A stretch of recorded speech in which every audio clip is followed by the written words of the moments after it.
ఒక్కదానివే వచ్చావు, ఆవిడేది అని పద్మాక్షి యమునను అడుగుతూ ఉంటే, వస్తుంది వదిన అని యమున చెప్తుంది. ఇక విహారీ లక్ష్మి దగ్గరికి వెళ్ళి, బాధగా ఉందా లక్ష్మి, నీ కళ్ళల్లో బాధ చూసినప్పుడు, నీ మెడలో నేను కట్టిన మంగళసూత్రం చూసినప్పుడు నాకు కూడా అంతే బాధగా ఉంది. ఒకరు చేసిన మోసం వల్ల ఇద్దరి మధ్య బంధం ఏర్పడిందే కానీ మన అయిష్టాలతో కాదు.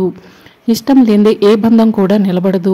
నేను చేసిన పొరపాటు వల్ల నిన్నటి వరకు నాకు నేనే గిల్టీగా అనిపించేది. నా పెళ్ళి పీటల వరకు వెళ్ళింది, కానీ నేను పీటల మీద కూర్చుని కూడా నా వల్ల నీ జీవితం అన్యాయమైపోతుందని బాధపడ్డాను. ఇలాంటి సమస్యల మధ్య నాకు కనిపించిన ఒకే ఒక దారి మదన్కి నువ్వంటే ఇష్టం. మీ నాన్నగారి కోరిక నిన్ను అమెరికా పంపించాలని. మదన్ది అమెరికా. నువ్వు ఈ పెళ్లి చేసుకుంటే బాగుంటుంది లక్ష్మి అని చెప్పి విహారీ చెప్తూ ఉంటాడు. లక్ష్మి, మన ఇద్దరిని తెలియకుండా సముద్రంలోకి తోసేశారు. మనకి ఇద్దరికి ఈత రాదు. సహస్ర నాకు చెయ్యిచ్చి సహాయం చేసింది. మదన్ నీకు చెయ్యిచ్చి సహాయం చేస్తా అంటున్నాడు. మన ఇద్దరం ఎవరి దారుల్లో వాళ్ళు బ్రతకడం మంచిది లక్ష్మి. అందుకే ఈ చీర కట్టుకుని రెడీ అయ్యి కిందికి రా లక్ష్మి. కొత్త జీవితాలకు స్వస్తి పలుకుదాం అని చెప్పి విహారీ చెప్తూ ఉంటాడు. ఇంతకు మించి నా దగ్గర ఎలాంటి సొల్యూషన్ కనిపించట్లేదు లక్ష్మి. నేను నీ శ్రేయోభిలాషిని అనుకుంటావు కదా, నువ్వు నన్ను అభిమానిస్తావు కదా, నా పైన ఏమాత్రం గౌరవం అభిమానం ఉన్నా నా మాటకు కట్టుబడి నువ్వు రెడీ అయ్యి కిందికి రా లక్ష్మి అని చెప్పి విహారీ చెప్తూ ఉంటాడు. ఇక విహారీ లక్ష్మి చేతిలో చీర పెట్టి కిందకి వెళ్ళిపోతాడు.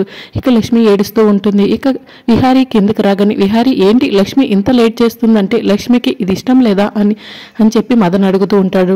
అదేం లేదురా, లక్ష్మి రెడీ అవుతుంది, వస్తుంది అని చెప్పి విహారీ చెప్తూ ఉంటాడు. ఇక అప్పుడే లక్ష్మి విహారీ ఇచ్చిన చీర కట్టుకుని కిందకు నడిచి వస్తూ ఉంటుంది. ఇక లక్ష్మిని సహస్ర చూసి, మదన్ అటు చూడు, ఇష్టం లేకుండానే ఆ చీర కట్టుకుంటుందా లక్ష్మి అని చెప్పి అడుగుతూ ఉంటుంది. ఇక మదన్ లక్ష్మిని చూసి చాలా సంతోషపడుతూ ఉంటాడు.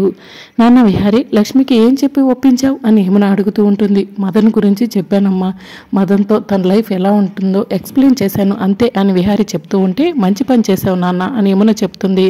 ఇక లక్ష్మి కిందకి రాగానే, అమ్మ అబ్బాయి అమ్మాయి ఇలా కూర్చోండి అని చెప్పి పంతులు గారు చెప్తారు. ఇక మదన్ కనక మహాలక్ష్మి ఇద్దరు కూడా పక్కనే కూర్చుంటారు. ఇక కుటుంబ సభ్యులందరూ కూడా వాళ్ళ పక్కనే కూర్చుంటారు. పంతులు గారు పంచాంగం చూసి కనక మహాలక్ష్మి మదన్ల పెళ్లికి ముహూర్తం పెడతారు. 12:30 గంటలకు పెళ్ళమ్మ అని చెప్పి పంతులు గారు చెప్తూ ఉంటే, పద్మాక్షి పంతులు గారు పెట్టిన ముహూర్తాన్ని చూస్తూ ఉంటుంది. అమ్మ, అబ్బాయి తల్లిదండ్రులు అమ్మాయి తల్లిదండ్రులు నిశ్చయ తాంబూలాలు మార్చుకోండి అని పంతులు గారు చెప్తూ ఉంటే, కనక మహాలక్ష్మి తరపున వసుధ, చారుకేశ నిశ్చయ తాంబూలాలు తీసుకుంటే, మదన్ మాత్రం, ఒరే విహారీ, నాకు బ్రదర్ అయినా ఫ్రెండ్ అయినా అన్నీ నువ్వే, నా తరపున నువ్వే నిశ్చయ తాంబూలాలు తీసుకో అని చెప్పి చెప్పడంతో, సరేరా అని చెప్పి విహారీ చెప్తాడు. ఇక మదన్ తరపున విహారీ నిశ్చయ తాంబూలాలను వసుధ చారుకేశకి ఇస్తారు. ఇక చారుకేశ వసుధ కనక మహాలక్ష్మి తరపున నిశ్చయ తాంబూలాలను విహారీకి ఇస్తారు. ఇదంతా కూడా కనక మహాలక్ష్మి విహారీ వైపు చూసుకుంటూ బాధపడుతూ ఉంటుంది. ఇక అప్పుడే అంబిక ఫోన్ రింగ్ అవుతూ ఉంటుంది. అంబిక ఫోన్ మాట్లాడుతూ బయటకు వస్తుంది.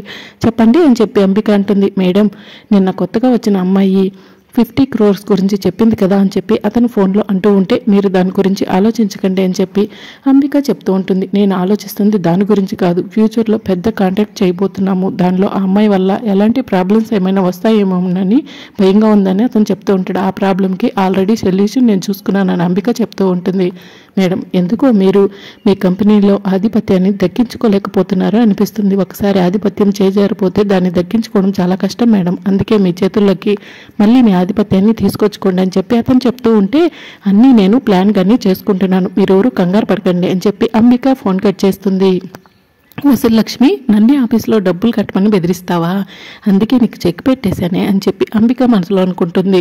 అతి త్వరలో విహారీ దగ్గర నుంచి నా ఆధిపత్యాన్ని నేను లాగేసుకుంటానని చెప్పి అంబిక మనసులో అనుకుంటూ ఉంటుంది. ఇక అప్పుడే విహారీ కూడా తన ఫ్రెండ్ సత్యతో ఫోన్ మాట్లాడుతూ ఉంటాడు. ఇన్ని రోజులకి నాకు చాలా సంతోషంగా ఉందిరా. కనకానికి మదన్ ప్రపోజ్ చేసిన దగ్గర నుంచి కనకానికి మదన్ కరెక్టా లేదా అని ఆలోచించాను. మదనే కనకానికి కరెక్ట్ అని నిర్ణయం తీసుకున్నాను. అందుకే వాళ్ళిద్దరికి నిశ్చితార్థం జరిపించేశాను రా. కనుక ఇంకా సంతోషంగా ఉంటుందని విహారీ చెప్తూ ఉంటే, మంచి నిర్ణయం తీసుకున్నావరా అని చెప్పి సత్య చెప్తూ ఉంటాడు. ఇక అప్పుడే అంబిక విహారీ దగ్గరకు వచ్చి, విహారీ ఆఫీస్కి వెళ్తున్నావా అని చెప్పి అడుగుతూ ఉంటుంది. అవునత్తయ్య అని విహారీ అంటాడు. నేను కూడా నీతో వస్తానని అంబిక చెప్తూ ఉంటే, పదత్తయ్య అని చెప్పి విహారీ అంటాడు. ఏంటి విహారీ ఈరోజు అంత సంతోషంగా ఉన్నావు అని చెప్పి అంబిక అడుగుతూ ఉంటే, ఏం లేదత్తయ్య అని చెప్పి విహారీ అంటూ ఉంటాడు. కారణం ఏంటో నాకు తెలుసు విహారీ, లక్ష్మికి మదన్తో పెళ్లి జరిగిపోతుంది కదా, అదే నీ సంతోషం కదా అని చెప్పి అంబిక అంటుంది. అవునత్తయ్య, మదన్ లాంటి వాడికి లక్ష్మి లాంటి అమ్మాయి దొరకడం మదన్ అదృష్టము. అలాగే లక్ష్మి కూడా అదృష్టవంతురాలు అని విహారీ చెప్తూ ఉంటాడు. అవును, ఈ రోజు నుంచి లక్ష్మి ఆఫీస్కి రాదు కదా అని అంబిక అడుగుతూ ఉంటే, అవునత్తయ్య సహస్ర చెప్పింది అని విహారీ అంటూ ఉంటాడు. లక్ష్మి ఆఫీస్కి రాకుండా లక్ష్మిని ఇరికించింది నేనే విహారీ, లేకపోతే నన్నే ఆఫీస్ నుంచి బయటికి గెంటేస్తానని వార్నింగ్ ఇస్తుందా, నన్నే డబ్బులు కట్టిస్తుందా, లక్ష్మికి తగిన శాస్త్రి చేశాను అని చెప్పి అంబిక మనసులో అనుకుంటుంది. ఇంకా మరోవైపు యమున వసుధ ఇద్దరు కూడా లక్ష్మి రూమ్లోకి వస్తారు. లక్ష్మి నిశ్చితార్థం అయిపోయింది, ఇక త్వరలోనే నీ పెళ్ళి, అన్ని ఏర్పాట్లు కూడా దగ్గరుండి చూసుకుంటాను, నువ్వు ఇక పాత జీవితాన్ని మర్చిపో, సంతోషంగా ఉండు అని చెప్పి యమున చెప్తూ ఉంటుంది. బట్టల షాపింగ్ కూడా చేయాలి అని చెప్పి యమున లక్ష్మికి చెప్తూ ఉంటే అప్పుడే మదన్ వచ్చి, పెద్దమ్మ షాపింగ్ ఏం అవసరం లేదు, నాకు తెలిసిన ఫ్యాషన్ డిజైనర్ ఉన్నారు, లక్ష్మికి కావాల్సిన క్లాత్స్ ఆర్నమెంట్స్ అన్నీ కూడా తనే తీసుకొస్తారు, మీరు దగ్గరుండి లక్ష్మికి ఏవి సెట్ అవుతాయో సెలెక్ట్ చేయాలి సరేనా అని చెప్పి మదన్ అంటూ ఉంటాడు. ఓ, నీకు కాబోయే భార్య ఎండకు వెళ్ళి కందిపోతుందేమోనని అన్ని జాగ్రత్తలు తీసుకుంటున్నావా మదన్ అని చెప్పి యమున అడుగుతూ ఉంటుంది. ఇక మదన్ సిగ్గుపడుతూ ఉంటాడు. మదన్, ఇప్పుడు ఎలా చూసుకుంటున్నావో ముందు ముందు కూడా లక్ష్మిని అంతే బాగా చూసుకోవాలి అని యమున చెప్తూ ఉంటే తన కళ్ళల్లో నుంచి ఆనంద బాష్పాలు తప్ప బాధతో ఎలాంటి కన్నీళ్లు కూడా రాకుండా నేను చూసుకుంటాను అలా అని చెప్పి మీకు మాటిస్తున్నాను పెద్దమ్మ అని మదన్ చెప్తూ ఉంటాడు. చాలు మదన్, అదే నాకు చాలా సంతోషం, లక్ష్మి పాపం అమాయకురాలు అని చెప్పి యమున చెప్తూ ఉంటుంది. మీరిద్దరూ దగ్గరుండి లక్ష్మికి కావాల్సినవన్నీ కూడా సెలెక్ట్ చేయండి, సరే నాకు కూడా పెళ్లి పనులు చాలా ఉన్నాయి చూసుకుంటానని చెప్పి మదన్ అక్కడి నుంచి వెళ్ళిపోతాడు. మదన్ చాలా మంచివాడు లక్ష్మి, మదన్ లాంటి వాడు నీకు భర్తగా రావడం నీ అదృష్టం, ఇక నువ్వు రెస్ట్ తీసుకో వసుదా, మనం వెళ్దాం పద అని చెప్పి యమున అంటూ ఉంటే, మీరు వెళ్ళండి వదిన నేను వస్తాను అని చెప్పి వసుదా చెప్తుంది. ఇక యమున అక్కడి నుంచి వెళ్ళిపోతుంది. లక్ష్మి, విహారీ నిన్ను పెళ్లికి ఒప్పించాడా అని చెప్పి వసుదా అడుగుతూ ఉంటుంది. అవునమ్మా అని చెప్పి లక్ష్మి చెప్తూ ఉంటుంది. వాడికి నీ మనసులో ఉన్న ప్రేమ అర్థం కావట్లేదు, నువ్వేమో వాడికి నీ మనసులో ఉన్న ప్రేమను చెప్పవు అని చెప్పి వసుధ అంటూ ఉంటుంది. అసలు నీకు ఎలా ఉందో తెలియట్లేదు, కానీ నాకైతే ముళ్ళ మీద నడుస్తున్నట్టు ఉంది లక్ష్మి అని చెప్పి వసుధ అంటూ ఉంటే, నాకైతే చచ్చిపోవాలనిపిస్తుందమ్మా అని చెప్పి లక్ష్మి చెప్తూ ఉంటుంది. ఏంటి ఆ పిచ్చి మాటలు, నీ తల్లిదండ్రుల కోసమైనా నువ్వు బతకాలి లక్ష్మి అని చెప్పి వసుధ చెప్తూ ఉంటుంది. సరే లక్ష్మి, ఏం జరగాలని రాసి పెట్టుంటే అదే జరుగుతుంది, నువ్వు వెళ్ళి రెస్ట్ తీసుకో అని చెప్పి వసుధ అక్కడి నుంచి వెళ్ళిపోతుంది. ఇక సహస్ర చాలా సంతోషంగా పద్మాక్షి దగ్గరికి వెళ్ళి, నాకు చాలా సంతోషంగా ఉంది మమ్మీ అని చెప్తూ ఉంటుంది. నాకు కూడా చాలా సంతోషంగా ఉంది మమ్మీ, లక్ష్మి శని దరిద్రాన్ని వదిలించుకుంటే నీ పెళ్లి విహారీతో సంతోషంగా జరిపిస్తానని చెప్పి పద్మాక్షి చెప్తూ ఉంటుంది. కాస్త లేట్ అయినా పర్వాలేదు, మా పెళ్లి బాగా జరగాలి మమ్మీ అని సహస్ర చెప్తూ ఉంటే, నువ్వు ఎలా కోరుకుంటే అలా చేస్తాను సహస్ర అని చెప్పి పద్మాక్షి చెప్తూ ఉంటుంది. ఇక మరోవైపు విహారీ అలాగే అంబిక ఇద్దరు కూడా ఆఫీస్ దగ్గరకు వస్తారు. ఇక విహారీకి అప్పుడే ఆదికేశవులు ఫోన్ చేస్తూ ఉంటే విహారీ కార్ దగ్గర నిల్చుంటారు. అంబిక ఆఫీసులోకి వెళ్తూ, ఆ లక్ష్మి నాతో 50 కోట్ల డబ్బులు కట్టిస్తానన్నది, అలాంటి లక్ష్మిని ఆఫీస్కి రాకుండా అక్కడే ఇంట్లో ఉండేలా చేశాను, మెల్లమెల్లగా విహారీని కూడా ఆ సీట్లో నుంచి తొలగించి ఆధిపత్యాన్ని సొంతం చేసుకోవాలని చెప్పి అంబిక మనసులో అనుకుని, ఈ రోజు నుంచి ఇదే నా రాజ్యం అని చెప్పి ఆఫీసులోకి వెళ్తూ ఉంటుంది. అంబిక ఆఫీసులోకి వచ్చేసరికి లక్ష్మి తన క్యాబిన్లో కూర్చుని వర్క్ చేస్తూ ఉంటుంది. ఏ లక్ష్మి, నువ్వేంటి ఇక్కడ అని అంబిక అడుగుతూ ఉంటుంది. నేను ఆఫీస్కి వచ్చాను మేడం అని చెప్పి అంబిక చెప్తూ ఉంటుంది. అదే నేను సహస్ర ఆఫీస్కి రావద్దంది కదా అని అంబిక అడుగుతూ ఉంటుంది. నాకు జాబ్ ఇచ్చింది సహస్రమ్మ కాదు విహారీ బాబు రావద్దంటే నేను ఆఫీస్కి నాకు వర్క్ ఉంది చూసుకుందామని వచ్చానని చెప్పి లక్ష్మి చెప్తూ ఉంటే, వర్క్ లేదు ఏం లేదు, అరవకుండా ఎక్కడి నుంచి ఇంటికి వెళ్ళిపో అని చెప్పి అంబిక అంటూ ఉంటుంది. చెప్పాను కదా, అరగంటలో 57 కోట్లు మీరు ఆఫీస్ అకౌంట్కి ట్రాన్స్ఫర్ చేయాలి, అప్పుడు నేను ఇక్కడి నుంచి వెళ్ళిపోతాను అని లక్ష్మి చెప్తూ ఉంటుంది. 57 కోట్లు లేవు ఏం లేవు, అరవకుండా ఇక్కడి నుంచి వెళ్ళు అని అంబిక అంటూ ఉంటుంది.